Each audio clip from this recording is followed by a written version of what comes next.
Morning students, we have been studying an evolution of life on earth, how it has taken place since ancient times to the recent times. So evolution has been going on in the earth and will go on in the future also.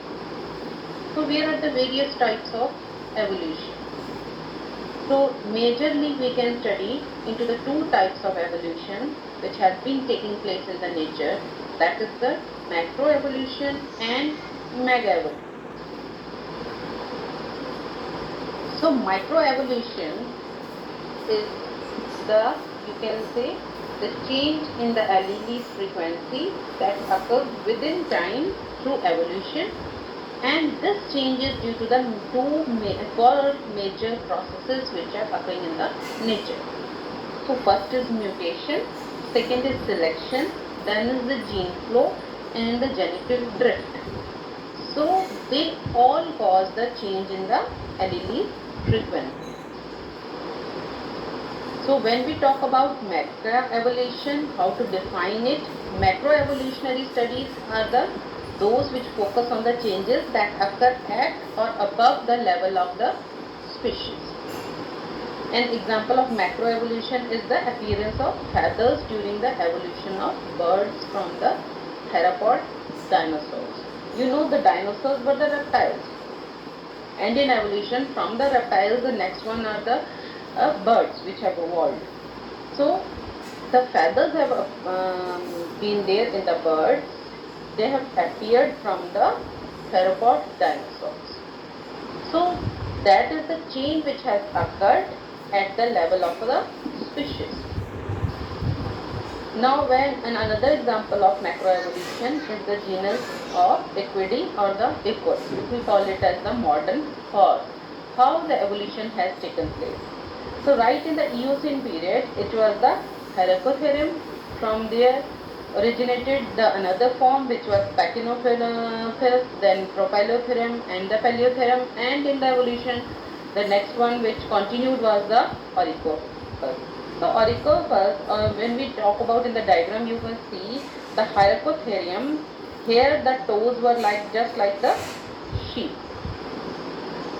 So then from the Hyracotherium evolved the Oryhippus. Oryhippus were slightly, you can say, greater in height. From there again there were the two sides which has emerged, that is the Epihippus and the Mesohippus. The Mesohippus, they continued to the Parahippus, from Parahippus to the Merychippus. So Merychippus again to the Pliohippus, which was like the zebra, and from the Pliohippus then came the modern horse. So it has taken place right from the Eocene to the Oligocene, Miocene, Pliocene, Pleistocene to the recent time. So this is the macroevolution which has taken place in the nature. So this pattern, we can think that what happened when all of these changes have taken place. You can see the diversification and the extinctions which took place in the root. I have told you in the previous diagram. Some were continued with the evolution and some were disappearing in the evolution. So the major patterns which have caused this tree of life was the statistics, character change, linear splitting, and the now then came the biological species concept, which is there in your syllabus. So what is the biological species concept? The species are a group of actually or potentially interbreeding natural populations, which are reproductively isolated from other groups. That means the one species cannot reproduce with the another species.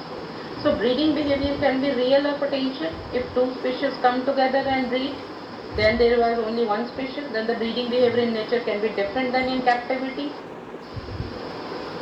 Now how the new species are arisen? That process we call it as speciation. The speciation is the development of new species through evolution. So if the evolution is within the species, means the change in that population's allele frequency. When the two populations are separated, their allele frequency changes. Obviously, the one is one continent, the another is at another continent, so they will be separated from each other. So since they no longer have one migration between them, the two separate species evolved. This is what the Darwin finches have also been studied by the Darwin. Suppose you say the one species of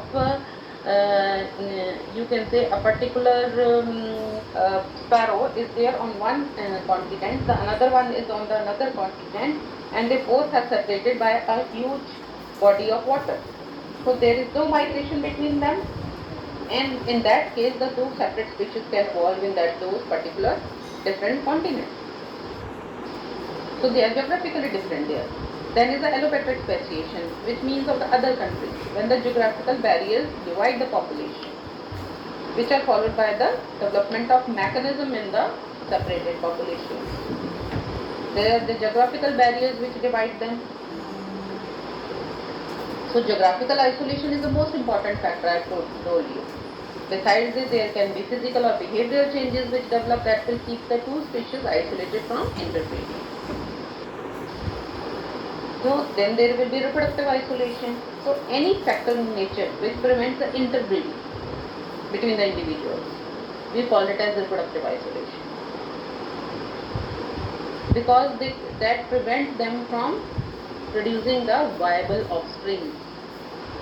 So extrinsic isolating mechanism is outside of the organism in question, and geographical isolation is the extrinsic. Intrinsic isolating mechanism is there. Internal characteristics are there which prevent them interbreeding. They may be having different anatomy, physiology and behavior. Then intrinsic, we call it about reproductive isolating mechanism. So they can be ecological, temporal, behavioral, mechanical or gamete. The ecological isolations, when two species have different habitats, that they will really have contact. दोनों एक दूसरे तो they will be different. Then temporal isolation, two species that share the same habitat but do not mate within the same time frame. Suppose in case of plants, they may be release of pollen at one time and at the different times of the year.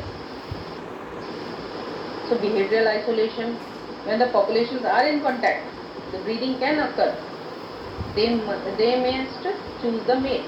So choice is again made up based upon the specific courtship and mating takes place. So they may select a particular species or they may not select. So these albatrosses are behaviorally isolated from other bird species by the elaborate species specific courtship behavior. They will not breed. Then mechanical isolation. Reproductive organs are different in size or shape or other features. Different species of alpine butterfly, they look similar but have different reproductive organs. They may be gametic isolation. Suppose if mating occurs, the offspring may not result if there are incapabilities between the sperm and egg. Sympatric speciation is any speciation that does not involve geographical speciation. Sympatric speciation occurs in the fruit flies. Only 6% of flies interbreed. So they conduct courting, mating, laying eggs in the specific type of tree. So these are the sympatric types. Then parapatric speciation, population in contact along the common border. So morphological divergence, if there is a change from body form of common ancestor. So here you can see in case of early reptiles how the forelimb was like there. Then in pterosaur it was like that. Then in chicken it is again the shape has changed. In bat there is different type of forelimbs. Then porpoise is having different, penguin is having different, and in human it is quite different. So that produces homologous structures. Morphological divergence is also there. You see the different type of animals which are capable of flying, how they are different from another. Bird is different from the bat and from the arthropods. So this divergence is in the structure. These are the wing veins, there is extension of wall and there is a body. So this adaptive radiation of mammals also like that. They have been evolving right from the you can say Mesozoic to the Cenozoic area to the modern times. Now mega evolution. So it is used for the greater changes. Replicating molecules, changing to population of molecules in the protocells, independent replicators leading to chromosomes. when the great changes occur. So RNA as a gene and enzyme can change to the DNA gene. Bacterial cells can lead to the cells with nuclei and organelles. Then came the Cambrian radiation example. We can see that for this. Its affinity is not known till now. This was an organism. Then in Cambrian organism, Marella, it was clearly an arthropod, but fetus cannot be seen. So when it was first described, the Oppibinia, it was thought to be unrelated to the known phylum. We cannot say that it is belongs to arthropod.